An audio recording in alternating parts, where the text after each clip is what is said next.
Today's guest is Lisa Marie. Lisa had a near-death experience and her body was healed by Jesus and angel. And today we're going to learn about it.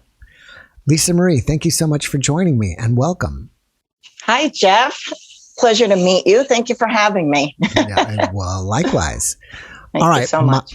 My audience loves to hear about near-death experiences. So if you don't mind, can we start on the day that yours happened? Yes. I was very sick with Lyme disease for a long time and adrenal disease for a long time, years. And the day that the NDE happened was, it was at night at some point when I felt like a whooshing in my body. And I called the doctor and I said, I'm getting this like weird. I was feeling very light in my body and feeling this whoosh, whoosh, whoosh. And it was getting worse and worse. And I called the doctor. He said, I think you might have a blood pressure problem, have your blood pressure checked. So I went over to CVS across the street and had my blood pressure checked and it was fine. Came home and then I was trying to go to bed, and starting at 10 o'clock to 4 a.m., the spirits just kept me up, wide awake. I could not sleep for anything. 2 nights in a row, actually, this happened. And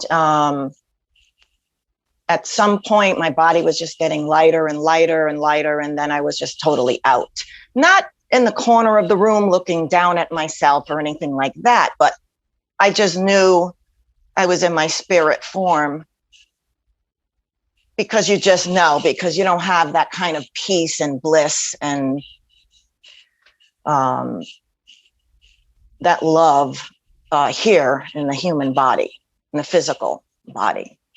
So then they just started, I felt the presence of Mother Mary and Jesus. It was just a knowing. I didn't see them physically. And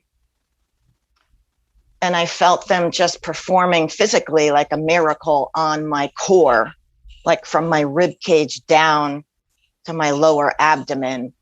Really hard to explain the feeling that it was, but I could tell that they were repairing my organs. It's kind of like an energetic feeling of, I just knew there was a miracle going on. And like I said, I was totally out of my body at that point. So now they were downloading information to me. So I started seeing visions of myself in the future, of what I was going to be doing, that I was going to be promoting my work, my Ayurveda. I'm an Ayurvedic practitioner, and giving people hope that are sick, that they could be well again. And doing spiritual messages and talks. So I was seeing that very vividly. And as I was watching myself giving these lectures, I was swearing, and it was very funny. And I was swearing, and I kind of looked up like, why am I watching this? Why am I swearing? Because I never swore before. So they kind of told me that I was just too pure. I had been meditating for many years. I do transcendental meditation and advanced meditation since I was 27. It's been many years. So that made me, before I had Lyme disease, with the Ayurveda, I really had optimal health and very spiritual. So I had this pureness going on. And so as I'm watching myself in what seemed to be my future, and I saw myself swearing and joking, and I turned to them and was like, what? And they told me that I was just too pure, that to be able to relate to people, I had to come down to, the physical plane and more of what people experience, and be able to relate better to people and, the human interactions and stuff. So, and to make it funny. So I was seeing that. They were showing me visions of why my friends were in my life, why I needed to be in their life. I couldn't get rid of them. they were there for a reason. I was there to help them for a reason. And I was explained everything, the reasons why. One of my friends doesn't have parents. He's an only child and he's like an orphan. And I was there to be his family and to, that it was all the importance of that. And I had another message for another friend of mine that's disabled. So I had a message for her. So there was just a lot of this downloading going on while they were healing me. At the same time, there was a lot of strange things going on. Like I started speaking in another language. I don't know what the language was, but I had the feeling like my soul was at a higher, more evolved than what I even thought. Maybe once when I go to the other side, I don't know, but I was speaking in another language, kind of like I thought it was like a praying type of thing. Hard to explain, and I didn't know the language, but I was babbling this while I was giggling and laughing the whole time because I was in this bliss. The other thing that I heard, not outwardly audibly, but what they were saying to me, they kept chanting the words, "This is the day that the Lord has made. Let us rejoice and be glad in it," over and over and over all night long till 4 a.m. I don't know what 4 a.m. means, but 4 a.m. I was finally able to go to sleep. And they were done doing whatever they had to do to heal me. So I felt Mother Mary's presence, but at that point, there was so much going on and I was trying to figure out what was going on that I didn't want to look that way and maybe see her and then have to deal with that. So,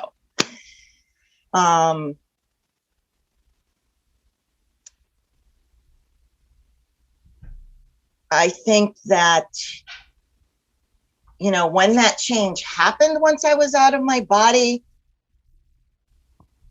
you're still in your same mind. You're still thinking. I can see why people think that, don't know that they've died because you're still in your same head. You're still thinking, your brain is it's like you're in your higher self, which is who you are anyway. So I was thinking all these things like, oh my God, this is a miracle going on. And why am I babbling this language? What does this mean? Are my dead relatives witnessing this? Because I was also being physically touched at the same time. My hands were behind my head and somebody physically touched my hand like that.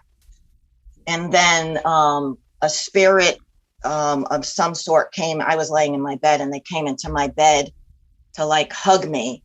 And I knew it was a male energy, a very, very large person, and that he had wings. I'm not one that ever really believed in angels or angels having wings, but this was the feeling I had from the spirit that was touching me. I could kind of feel them coming through my body. So all this was going on, and this was going on all night long. And then they came back a second night to do it again. So this is what was happening, and I was trying to make sense of it all. In the meantime, I could feel like things had changed in my body, like the sexual energy wasn't there, like from the waist down, I didn't feel anything there. It just became something very, like I knew I was in my spirit form. No negative emotions whatsoever, just turning into love. And I remember thinking at that moment, they say Jesus is love, la, la, la, la. And I'm thinking, we all have that ability. We all are that when we're in our spirit form. So this was all going through my head while this miracle was happening. And they were telling me that I was going to be well again, that my hair, I had lost a lot of hair, that my hair was going to grow back, that my cortisol levels were going to be normal, that hadn't been normal in so long. So I'm taking this all in. And I was also thinking, because of that bliss that you feel when you're out of your body like that, I was thinking,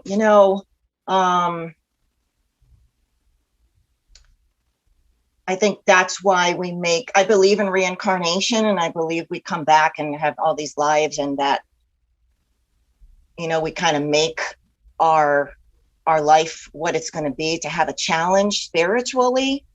So when this was going on, I was thinking to myself, now I know why we're suffering, because when you're in that state of bliss, you feel so great that you're not thinking, all the suffering goes out of your mind. It doesn't exist anymore. You're just in the love, in the light, in the bliss, in the peace. So it's like, I never had a baby, but I would imagine like a woman having a baby and they have the pain, and then you forget about the pain after a while and have another child again. It's the same type of thing when you go out of your body like that. So the same thing happened the next night, and they kept me up again from 10 to 4 a.m. doing the same exact thing, showing me the visions, healing my body and that core, touching me, sending me the downloads. I was watching myself. I had money in my hand and I dropped the money, and the money was worthless, which is not a good thing, because after all that, I started spending money because I said, oh, money is worthless. So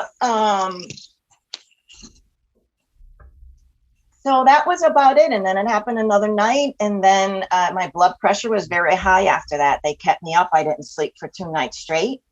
And it was a lot of stress on my body. And my body had to calm down after that. And then for 2 weeks after that, 14 days, I was seeing visions every day. I was still not totally back in my body. And as I was going back in, it really felt like, do you know that show, I Dream of Jeannie? It felt like trying to go back into that bottle that is so tight and so small, because once you're freed from your body, it's total freedom and expansive. You're just open and free. And it just felt like they were trying to squeeze me back into this very tight bottle, and it was uncomfortable. And then for the next 14 days, I was seeing visions. I was really just one with everything, seeing visions of, I went over a friend's house. I saw a vision of him washing his car. And he said, how did you know I was home? I said, well, I saw a vision of you washing your car, so I knew you were there. It was just that knowing, and these little video clips were coming into my mind, and I couldn't even control them. I said, well, I guess this is the way a medium would see, get their messages. They see it in their mind's eye. And whatever I was doing, it was constantly interrupting me and showing what I thought was my future, doing these lectures and these talks, giving people hope and about spirituality and everything. So it went on for another 2 weeks of just being one with everything and seeing these visions over and over and over. All right, Lisa Marie, thank you so much for sharing that with us. Before I go back, I really found it interesting the way you put it is, and I never thought of it this way, but when you're there, it's so blissful, then by default, not being there, it is suffering. Oh, I'm right now trying to become an ordained minister, because I want to be able to legally go into hospice and do my spiritual counseling there, or into the hospital and be able to do it legally. I just want people to know, the people that are dying and suffering, and I had this chronic disease for a long time, that there is no fear of dying. Dying is fun. I mean, now I really understand why some people say this is the hell on earth. There's so much suffering and there's so much negativity. So, it's it's so hard to explain. It's night and day. It's more than night and day. It's so extreme. It's you forget. When I was in that mode, when they had me for those 2 nights, I was just like, if they had given me an option, I definitely would have stayed. It obviously wasn't my time. Mm-hmm. It wasn't my time. Are you completely healed now from the Lyme disease? And if so, I am. How long after that did it take you to become totally healed? There were some immediate things, and then other things took longer. Like the fatigue, I would say about a year and a half. This just happened 3 years ago. So I started feeling my cortisol went to normal a year and a half ago. So, and it took a while for my hair to grow back. It took about a year and a half for it all to grow in. Did the doctor say anything, like you had a miracle cure or anything? I think they didn't know what to say. How do you explain it? You know, they just look at you dumbfounded. Like, how could that happen? Because first of all, Lyme disease, you could really never get rid of, according to, you know, if you listen to Western medicine or whatever, you know, people think it just never goes away. Same thing with adrenal disease when it's that severe. So when you've been sick that long, it affects your adrenal glands. It affects everything, all your organs in your body. So for me, I feel like my faith, I always had strong faith, and, you know, I believe in prayer. Even though I'm just really spiritual more than religious, I really feel that's important. Having faith and having a positive attitude. Very important. No matter what happens, you have to be positive. You mentioned that you're really spiritual. Before this, were you still spiritual, or did you have a previous religious background? I was always spiritual. I became more spiritual when I started meditating many years ago. Once I started meditating, everything just opened up. You know, nature just follows you. You just naturally become more spiritual. It's just the way it goes. Your body becomes more in balance. You have a different consciousness. It just changes. Everything changes. So it's a natural progression of after meditation. Yoga can do that too, to a certain point. So I already had that. I already had faith, real faith, and I had the spirituality. I'd already been being touched by spirits, and I've had seeing things, spiritual things in my home. So it wasn't anything new to me. The near-death experience just validated that. If anything, I think it's been hard since my near-death experience, because knowing that difference, it's hard. It's hard after that experience.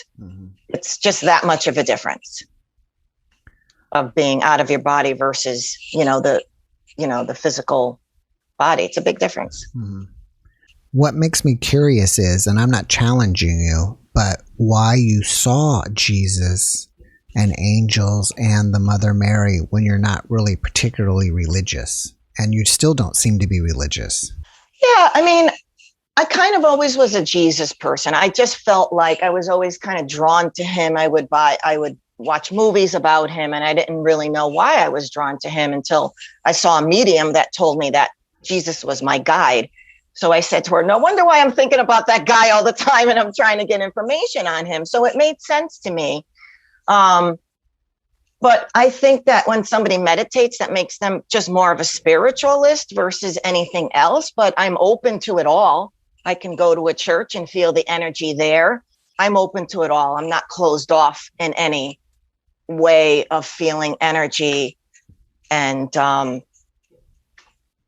what spirit has to give to me. I do hands-on healing, so I'm always have a connection to the source. So I'm open to anything. Why? I think because it was more of a miracle. This is just my own interpretation of those nights. I think because it was more of a miracle, maybe that's why it was more of a little bit of a religious experience for me. That's what my own thinking is. When you first came out of your body, I believe you said that you didn't really see anything. Is that because you were in a realm of complete blackness, or were you choosing not to look? I was choosing not to look when I felt the Mother Mary. So much was going on. And on top of it, I wasn't sleeping. So they were keeping me up. I was very uncomfortable at times in the physical body was uncomfortable. So I was choosing not to look. My eyes were open and I was tossing and turning because I was trying to sleep while all this was going on. So I chose not to look at the Mother Mary. I could feel everybody else touching me, the energy. I was in a different realm. I was definitely in whatever that dimension is where I guess they need to take you out of your body to do the work, the healing, I'm assuming. Because a few weeks, that happened like the weekend of Easter, ironically. I don't know if there was something involved with that connection of the holiday. I don't know, but it was just kind of ironically that it was that Easter weekend. A few weeks later, I was helping a friend of mine who's disabled. She's a well-known medium. She was going to be doing a show, and I was going to be helping her with it because she needed help physically. So last minute, she canceled. And I'm like, oh no, what am I going to do? I invited a couple of my friends. They got tickets to go. So I called the people that were doing the show. And I said, they said, well, we're going to have this other medium, this woman, Celeste. So I says, okay, all right. So we're driving there and I'm thinking to myself, I'm telling my friends, I said, this is for me. There's a reason why my friend was canceled. I just know it because I was still sort of, even though the 2 weeks was up where I was, feeling all that energy and seeing the visions, I was still had a high vibration at that point because the NDE had just happened 3 weeks ago. So we go to the show and I said to my friends, I knew everything that was going to happen. I said to them, she's going to wait till the end to read me. And I know that she's going to bring up, my friends really didn't even know what had happened. I think one of them did because she saw me right after, the NDE. So the medium, I was taping the show, the reading. At least I thought I was. So the medium comes up to me at the end and she says to me, Jesus is here to talk to you. And I was very calm. I said, yeah, because I just knew, because I knew what had just happened to me and I knew it was very real. I knew the experience and it was very fresh. And I knew she was going to do this. I knew all this was happening for a reason. So she says, Jesus is here to talk to you. And she's looking at me kind of funny, like, and she sees me looking very healthy. And she says, he's telling me you were very sick. You were very sick? Does this make sense to you? I said, yeah, I was very sick for a long time. And she says, well, he's telling me that he healed you and, he's talking about your faith, your strong faith and your prayers, because I had been praying, every birthday when you blow out the candles, my prayer was, oh God, please get me well so I can help people. That was my prayer. And that went on for years. And so she's telling me the story and it's just blowing my mind because I'm sitting there thinking, she's telling me because Jesus is telling her what happened those nights, that they performed the miracle. I knew what happened, but it was nice to hear it, get a validation for it. And she told me that Archangel Michael was there. So I was like, oh my God, well, that makes sense because that male energy was in hugging me and I knew he was huge and I knew he had wings. And I'm like, oh boy, this is unbelievable. I just couldn't believe this was happening. I couldn't believe it. And then she was talking about the angel Gabriel. She mentioned the Mother Mary, which I knew she was there, but I didn't want to look. And then she was just telling me, that I was going to be well and that my prayers were going to be answered. And so after the show was over, of course, we were all elated. And I looked over at my recorder, and right at that point, when she starts talking, just before she says Jesus, it clicked off. I was like, ah! So I ended up calling her up. We happen to be great friends right now. That was a few years ago. So I ended up calling her up and said, listen, I need to make an appointment with you because my phone recorder went off just at that point when you started talking about Jesus. And she goes, it was meant for you to come to me because they have a lot more to tell you. So I made the appointment, and there was a lot more information that she was able to give me that I was able to record. And I was able to ask questions of who was this, who was touching me, things like that. So it was amazing experience. I really wish they would have beamed me up, but it wasn't meant to be. I'm meant to be here, and for a good reason. You mentioned that you had downloads. Yes. Have you been able to process them since then and remember them or not? I really wish I do remember most of it. I wish I had written it down and made a journal of it because there were so many messages for people. But I didn't. I think they wanted me to remember it. That was the feeling I got from Spirit, that they wanted me to remember this for whatever reason, that I was going to be talking about it in the future. I didn't feel like it was the far future. I felt like it was the near, in a few years type of future. So, the downloads are still there. It's something that you don't forget. It's like a visitation in a dream. Those dreams where you have a visitation. I've had them, and you just never forget them. 20 years later, you can recall them very clearly. Do you still remember this experience very clearly, or has it started to fade? It's very clear. It's very clear. Yeah. Would you say that it's something that you can't shake, like you're always thinking about it? I wouldn't say I'm always thinking about it, but I think it's something that you're never going to forget, because of all the things that they showed me.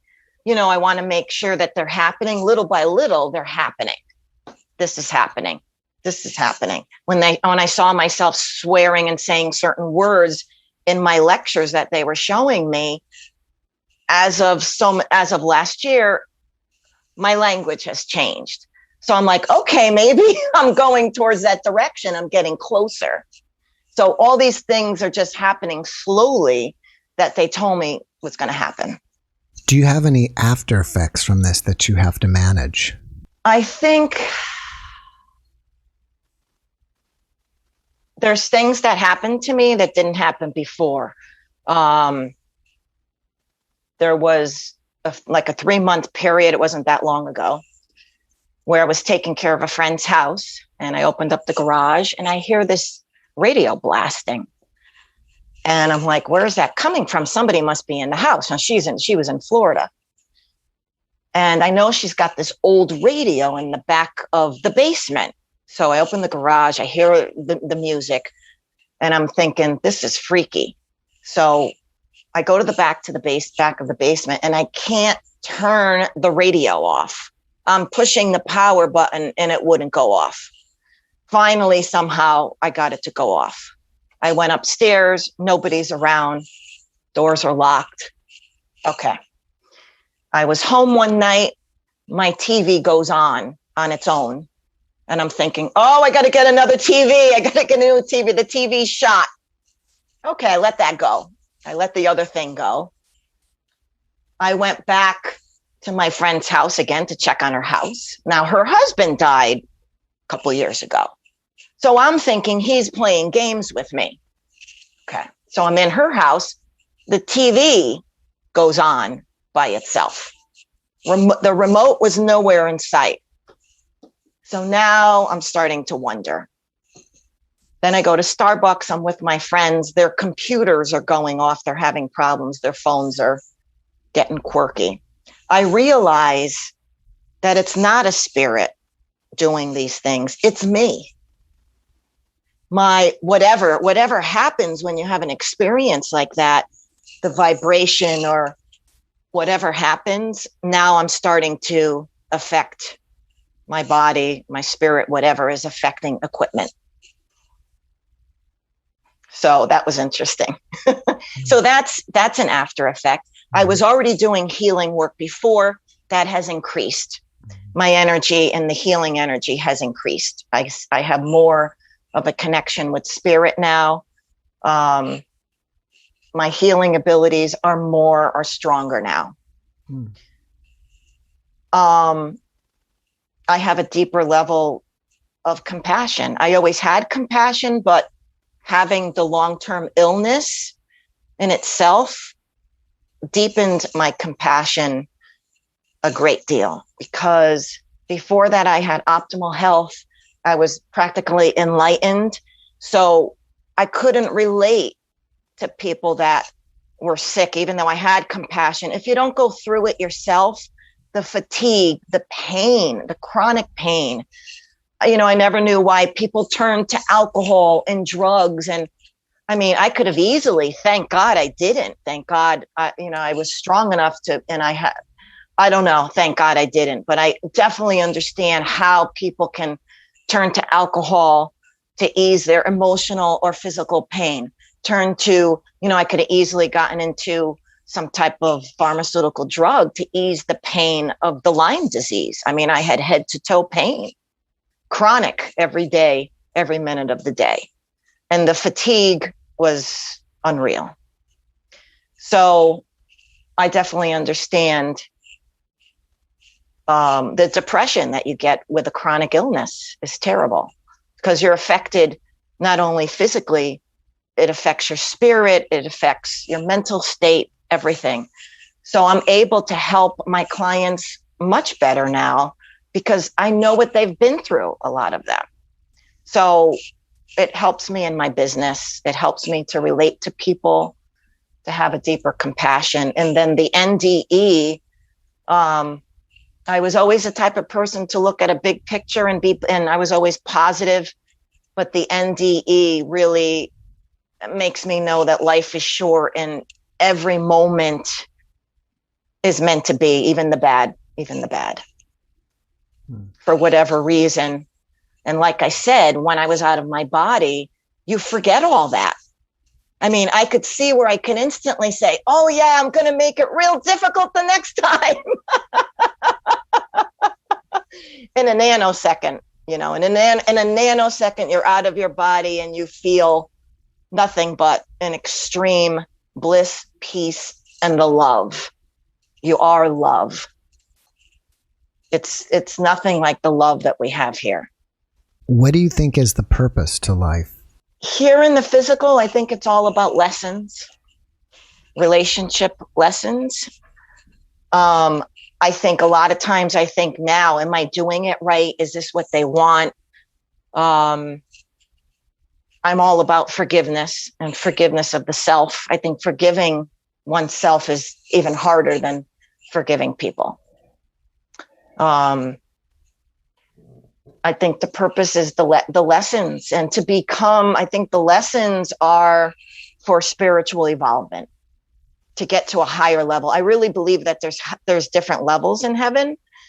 And I think higher spirits like Jesus, Buddha, I think that they're at a higher level than everybody else.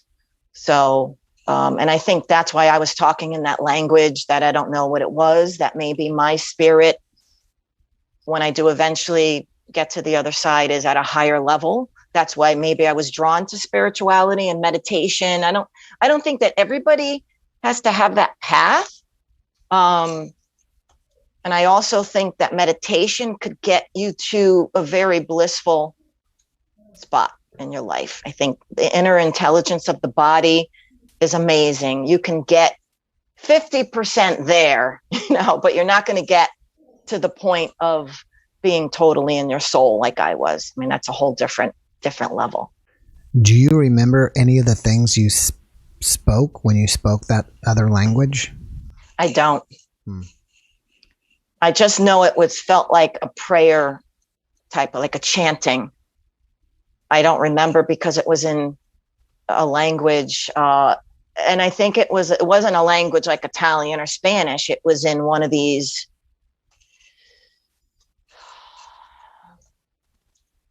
I don't know, Like, a different.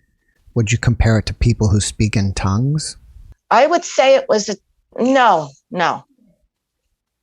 I think it was more like Arabic or something very ancient. I can't put I really don't know. Okay. What inspires you about your experience? What inspires me about it? I think that I'm glad I had the experience, and it has helped me to help other people, to let them know a little bit about, the afterlife, and not to be afraid of it, not to be afraid of death, to look at a bigger picture and, just look at a bigger picture in life. Many times I get comments on my videos from people who have lost a loved one. What would you say to someone who's lost a loved one? To be happy for them. I think the loss is ours because, as you know, from me explaining my NDE, once you're out of your body, it's the greatest thing in the world. You can't get anything closer to the best feeling in the world. So the grieving is, we're grieving. Those people that died aren't grieving. They're in the best place possible. So I know I'm happy for people when they die. It's funny to say that, but I'm ecstatic for them. So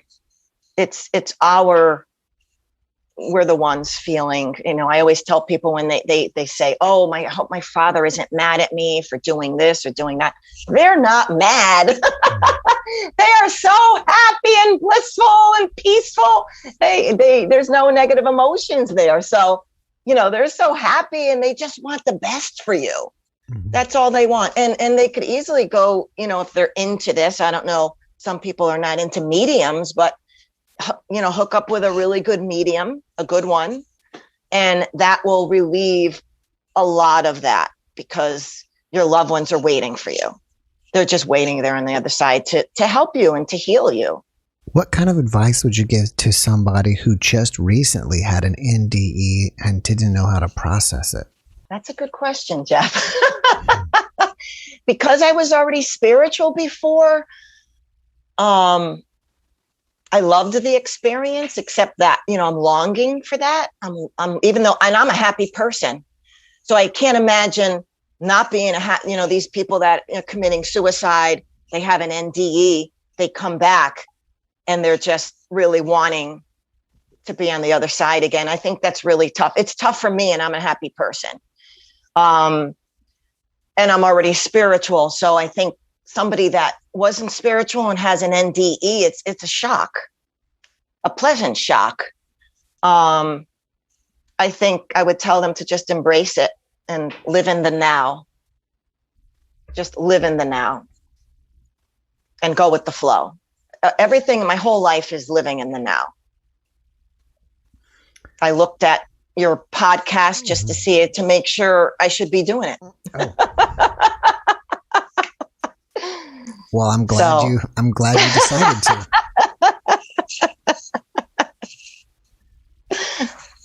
Some of my guests will say that when they came back, they were disappointed at being back and unhappy being back. Yeah. Did you experience that?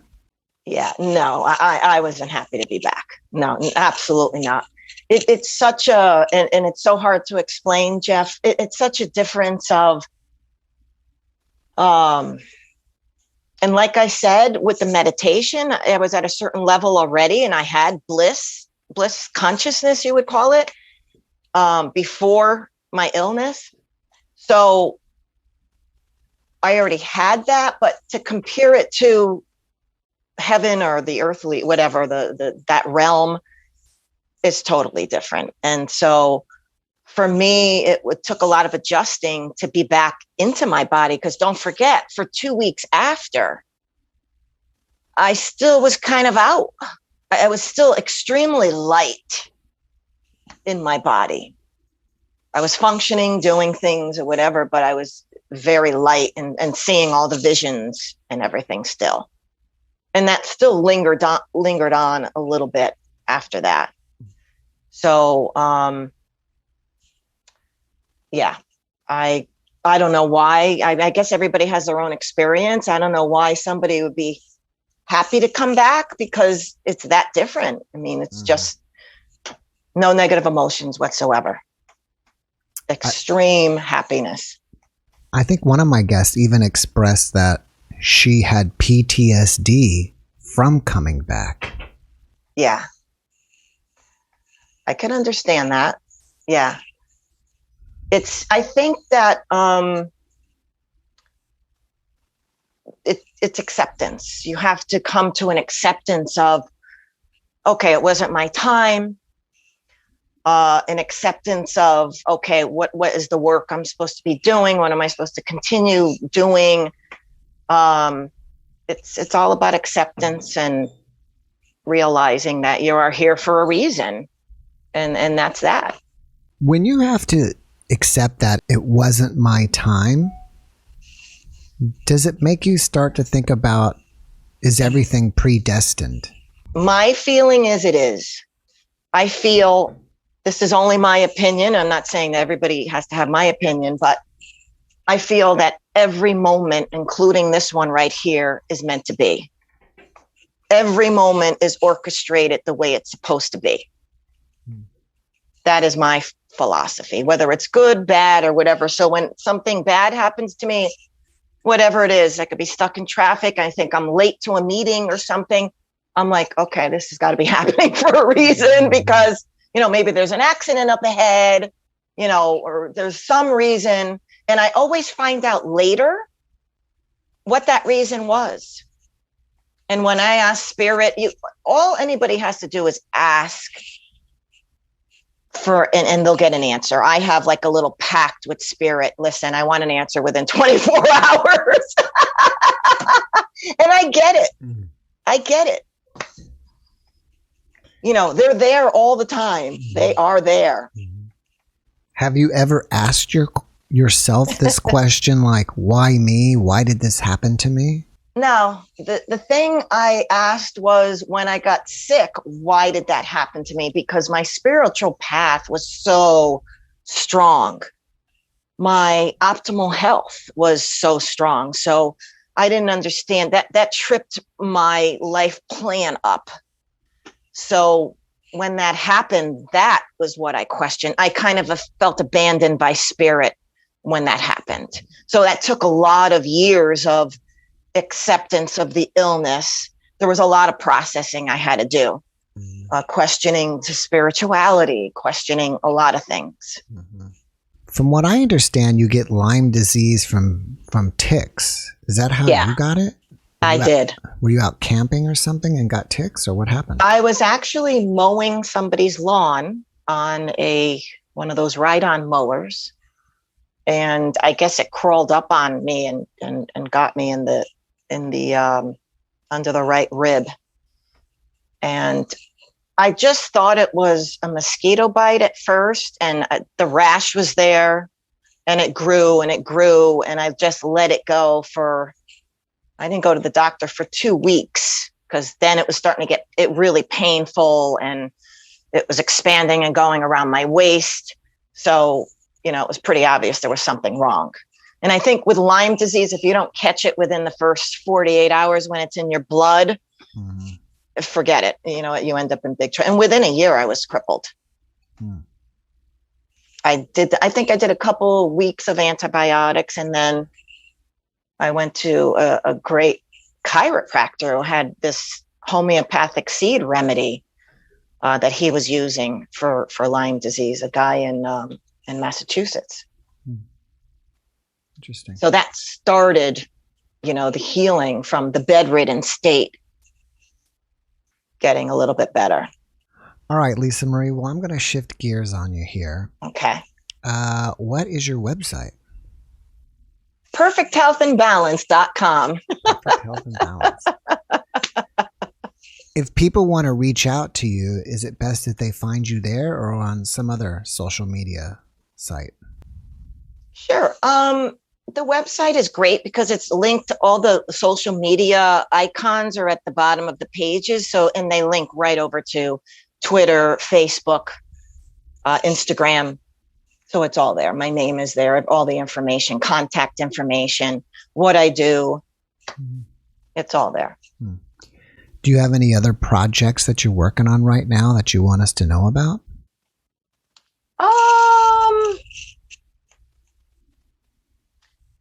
Not really.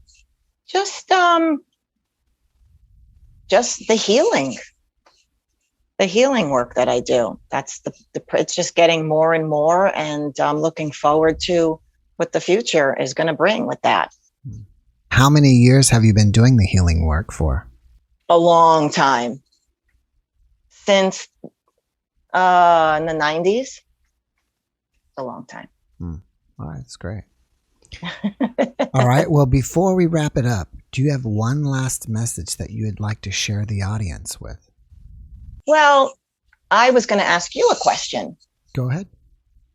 What do you think about me interviewing you for your audience? I think it would be not that interesting. Maybe they would want that, don't you think, to hear? Well, I haven't had an NDE. Right. And I haven't had an out-of-body experience that I'm clear about. And so, I don't know what beyond that we would talk about that. I don't know if I've had that really many. What gets you interested? What made you interested in this? Well, I used to be a musician. I'm still a musician, but I used to play quite a bit, 2 or 3 nights a week out. And so those are late nights. And on my way home, I would listen to Coast to Coast AM. It's a talk radio show that's syndicated across the U.S. And if you or anybody who's listening doesn't know what that is, it's like paranormal radio. So they'd either talk about stuff like this or UFOs or Bigfoot or, whatever. And so I like all those subjects. And I do too. And so that's kind of what this podcast is about. Although really what right now is very popular is the near-death experience stories. So as being a experienced YouTuber, I kind of stick generally with what's working as I'm growing the channel. Right. But I'm slowly, and the people who come back and watch regularly, there's like a community post that I post, questions to the audience or to the subscribers and ask questions and stuff. And so the regulars will know that I've been doing these podcasts almost every day for quite a long time. I've done like over 100 NDE ones, just them alone. Yeah. Wow. Because this is my full-time job. I've been doing YouTube full-time for about the last 5 or 6 years. That's wonderful. And I've been doing YouTube period since 2006. And I did it, I started earning income in 2010, and I got super successful in children's videos with my kids. But my kids are getting older, so it's hard for me to keep up that type of content. Right. So I started this, which only needs me and something that I'm interested in, right? So did you have a lot of loss in your life? Have you had people close to you that have passed? I would say no more than anybody else. I find that everybody, and I learned this a long time ago when I read that book. I think it's Dale Carnegie's book, How to Win Friends and Influence People. I read that so many years ago. But he tells you, and that stuck with me along my life, is that it's better to be interested in people than trying to be interesting for them, basically. Right. Yeah. And I find people interesting. I enjoy people. I think that everybody has a story. Maybe even basically everybody has an amazing story if you actually, find out about their life. Are you spiritual? Yeah. Yeah. I sense that in you. Mm-hmm. And that you're very kind. Thank you. Very kind. You have a nice demeanor. Thank you. So I guess I can share this now. I am also a chiropractor. I knew when I saw you, and I knew it was okay that I was supposed to do this podcast. Mm-hmm. I knew that you were kind. I knew that you were spiritual. And I knew that we had a couple of things in common. I'm an opera trained singer. Oh, wow. And you just mentioned being a musician. Right. That's amazing. And now that you said you're a chiropractor, and I do the Ayurveda, so it's a natural health modality. Mm-hmm. Very interesting. Yeah. I don't know if most of my audience even knows that. I generally don't talk about it. For me, they know now. Yeah. Well, this podcast is not about me. It's about the guests. Yeah. But I think they would want to know. Right. I think they like you a lot. Thank you. And they want to know, what your interests are and what type of person you are and the great guy you are. Oh, thank you. And, your experiences. But you watch, they're going to respond to this. Okay, we'll see what happens. It's a pleasure meeting you, Jeff. It really is a pleasure. Well, thank you. Likewise. All right. Well, Lisa Marie, I really appreciate you giving me some of your time today, and I wish you massive success in whatever you're doing. And have a great evening. Thank you so much. Thank you. You too, Jeff. Take care. You too. Bye-bye. Bye-bye.